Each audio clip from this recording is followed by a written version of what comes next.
எல்லாருக்கும் வணக்கமுங்க. நான் பஞ்சை சித்தர் குழந்தை டாக்டர் நடராஜன் பேசுகிறேன். நம்ம இன்றைக்கி பார்க்க போகிறது முக்கியமான ஒரு தலைப்பை இதை பற்றி பார்க்க போகிறோம். பித்தப்பையில் வரக்கூடிய கல்லில் இருக்கிற பித்தப்பையில் நிறைய கல் உண்டாயிரும். அதை பற்றி பார்க்க போகிறோம். பித்தப்பையில் கல் உண்டாச்சு அப்படின்னா ஆரம்பத்தில் ஒன்றும் தெரியாதுங்க. அப்புறம் பித்தப்பை பைல் டக்ட்னு அதை பித்தம் வெளியே வரக்கூடிய டியூப் இருக்குது. இது குடலுக்கு வரக்கூடிய டியூப் இருக்குது. அந்த டியூப் அடைச்சிக்கும். அந்த டியூப் அடைச்சிக்கிட்டது அப்படின்னா காமாலை வந்துடும்.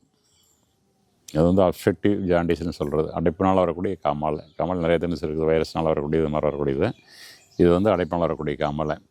அப்புறம் வலி எடுத்து அதுக்கு மேலே கல் அதிகமாக நிறைய கல் இருக்கும்.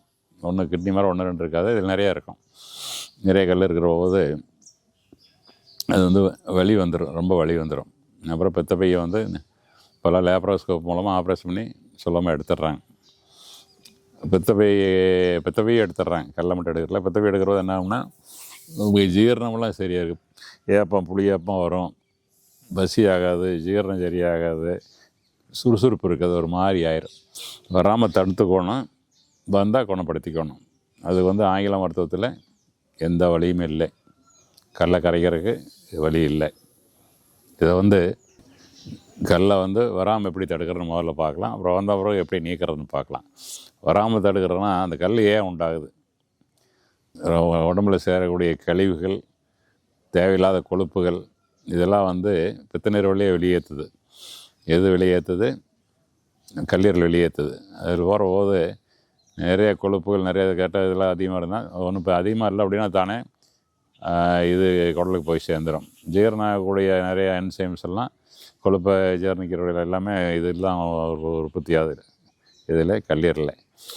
அப்போ இந்த கழிவுகளும் சேர்த்து அதோட வர்றபோது கழிவுகள் என்ன ஆகுதுன்னா கொழுப்பு கட்டி, அந்த கொழுப்பு சேர்ந்து சின்ன சின்ன கட்டியாக உருவாயிரும். கிட்னியில் சேரங்கள்லாம் சால்ட்டு, அதாவது சில உப்புகளால், சில தனிமைகளால், ஆக்சிலேட்டு, இது மாதிரி கால்சியம், இது மாதிரி இதனால் உண்டாயிருது.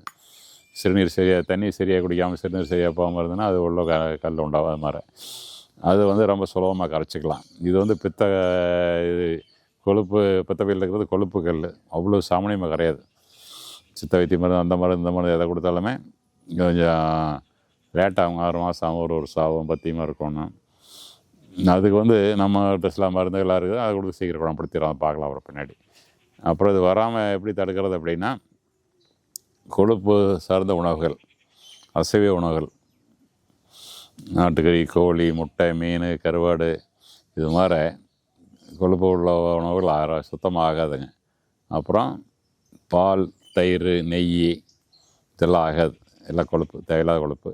எண்ணெய் பலகாரம், எண்ணெய் நீங்கள் தாளிக்கிற உபயோகப்படுத்தலாம், மற்றதுக்கு பயன்படுத்தலாம். ஏதோ ஒரு நாளைக்கு வடை கடை பண்ண சுட்டுக்கலாம். அதையே தொடச்சே செய்யக்கூடாது. பூரி, புரோட்டா, இதெல்லாம் எண்ணெயே ஆகாது.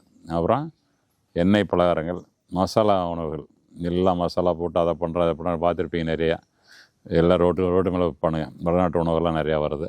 அதே மாதிரி ஃபாஸ்ட் ஃபுட்ஸுன்னு துரித உணவுகள், அது துரிதமாக அப்பப்போ சாப்பிட்ற மாதிரி நிறையா வெளிநாட்டுலேருந்து எல்லாம் பூரா பிச்சா அதுன்னு என்னென்னமோ வருது. கெண்டக்கி சிக்கன் வருது, KFC சிக்கன் வருது, எல்லாம் பூரா எண்ணெயில் போட்டு பொரித்து வறுத்து எடுக்கிறது. அதை போட்டு பொரித்து வறுத்து எடுத்து அதை நம்மளையும் போட்டு பொரிக்குது, வறுத்து எடுக்குது. வாழ்க்கையே நரகம் ஆயிடுது. எல்லாத்தையும் சாப்பிட்டு அது கொழுப்பெல்லாம் எப்படி கல்லீரல் கஷ்டப்பட்டு வெளியேற்றுற போது போய் அங்கே கொஞ்சம் கொஞ்சம் அந்த பித்தப்பையில் தேங்கி இருந்து தான் வெளியே வரும். தேங்கி இருக்கிற போது அது உருண்டை கல்லாம் உருவாயிருது. அந்த கல் உருவாச்சுனா தான் நிறைய பிரச்சனை வந்துடுது. அப்புறம் இதை நம்ம உணவெல்லாம் இயற்கையாக உணவை சாப்பிட்டுக்கணும். முடிஞ்ச வரைக்கும் இருப்பேன். தேங்காய், பழங்கள், பச்சை காய்கறிகள், அப்புறம் சமையலில் நிறைய காய்கறிகள், நீர்க்காய், மற்ற இதெல்லாம் சாப்பிடலாம். நீர்க்காய்னா உங்களுக்கு வெள்ளை பூசணி, சுரக்காய், முள்ளங்கி, வாழைத்தண்டு, இதெல்லாம் நீர்க்காய்கள். இது தேனா ஏதோ ஒன்று இருக்கணும். அப்போ தான் நீர்க்காய் கழிவு சீக்கிரம் வெளியேற்றும், கொழுப்பு கரைக்கும். அப்புறம் நாருள்ள காய்கள் நிறைய சாப்பிடணும். நாருள்ள காயெல்லாம் பார்த்தீங்கன்னா மீதி நம்ம நாட்டு காய்கறிகள் எல்லாமே நாருள்ள காய்கள். பொள்ளங்காய், பீக்கங்காய், சுரக்காய், இந்த எல்லா காயுமே நாருள்ள காய்கள் நிறையா இருக்குது. அப்புறம் முருங்கைக்காய் இருக்குது. அப்புறம் கீரை, எல்லா கீரையுமே, முருங்கைக்கீரைகளும் மற்ற எல்லா கீரையுமே எல்லா இதுவும் சாப்பிட்லாம். பழங்கள், எல்லா பழங்களும் சாப்பிட்லாம். அந்த சீசனுக்கு என்ன பழம் கிடைக்குதோ அதை சாப்பிடுங்க. வெளிநாட்டிலேருந்து வர ஆப்பிள்லாம் 2 மாதம் கண்டெய்னரில் போட்டு இதில் கோல்டு ஸ்டோரேஜில் போட்டு வர்றது, அதெல்லாம் வேண்டாம். இங்கே விளையிறது, நம்ம ஊரில் விளையிற ஆப்பிள் சாப்பிடுங்க. நம்மளும் மாம்பழம் கிடைக்குது, மாம்பழ சீசனில், பலாப்பழ சீசனில் பலாப்பழம் கிடைக்குது, வாழைப்பழம் வருஷம் பூரா கிடைக்குது.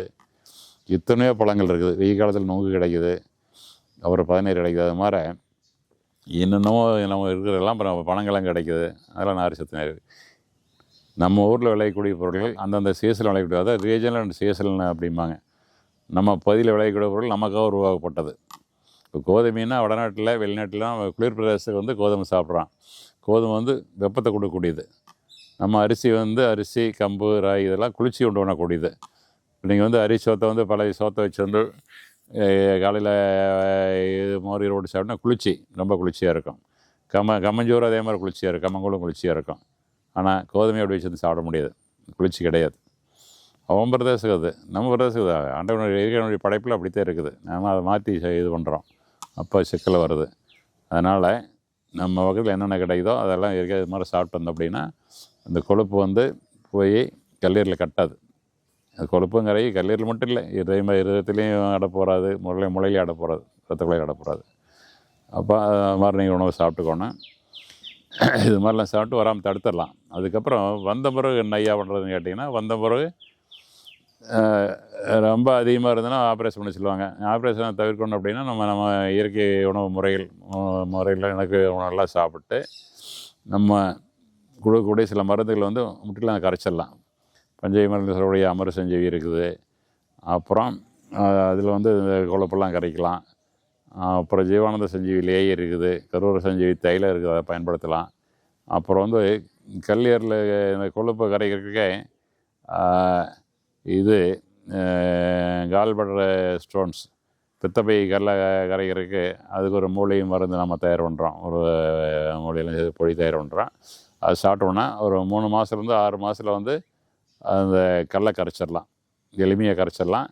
கரையை உங்களுக்கு பித்தப்பையில் அந்த வழியெல்லாம் வராது, கல்லீரலுக்குள்ள வழி வராது, அந்த வழியெல்லாம் வராது. முழுசாக கரைச்சிடலாம். முழுசாக கரைக்கிற போது நம்ம திரும்ப வந்து ஆரோக்கியத்தை வந்துடலாம். மேற்கொண்டு வந்து இந்த பித்தப்பையில் கல் சேராமல் இருக்கணும்னா தேவையில்லாத உணவுகள்லாம் தவிர்த்துட்டு, மாதிரி சொன்னது ஆகாத உணவுகள்லாம் தவிர்த்துட்டு நம்ம உடம்புக்கு ஒத்துக்கூடிய உணவுகள், திருவள்ளுவர் சொன்னார்ல, மாறுபாடு இல்லாத உண்டி மருத்து உணின் ஊறுபாடு இல்லை உயிருக்குங்கிறார். நமக்கு சேராத உணவுகளை தவிர்த்துட்டு நம்ம சேர உணவை சாப்பிட்டோம்னா இந்த உயிருக்கு எந்த நோயும் வராது அப்படிங்கிறாரு. அதை நம்ம புரிஞ்சுக்கிட்டு உணவு முறையினாலையும் நம்ம பழக்க வழக்கங்கள், கொஞ்சமாவது உடல் பயிற்சி வேணும். ஒன்றும் முடியல நடக்கணும். கொஞ்சம் நேரம் காலைல 1/2 மணி நேரம், சாயங்காலம் 1/2 மணி நேரம் நடந்தோம்னா அது மாதிரி பண்ணோம் அப்படின்னா நமக்கு வந்து இந்த எல்லா பிரச்சனையுமே தீர்ந்து போயிடும். எப்போவுமே ஆரோக்கியமாக இருக்கலாம். அதனால் நம்ம சொன்ன முறையில் நீங்கள் பயன்படுத்தி இந்த உடல் நலத்துக்கு இது கல்லீரல் நல்லா ரொம்ப முக்கியம். கல்லீரல் நல்லா இருந்தால் குடல் நல்லாயிருக்கும். அப்புறம் அதனால் இந்த முறையெல்லாம் பயன்படுத்தி நீங்கள் பயன்பெற்று நீடோடி வாழ வேண்டும் என்று வாழ்த்துகிறேன். நன்றி, வணக்கம்.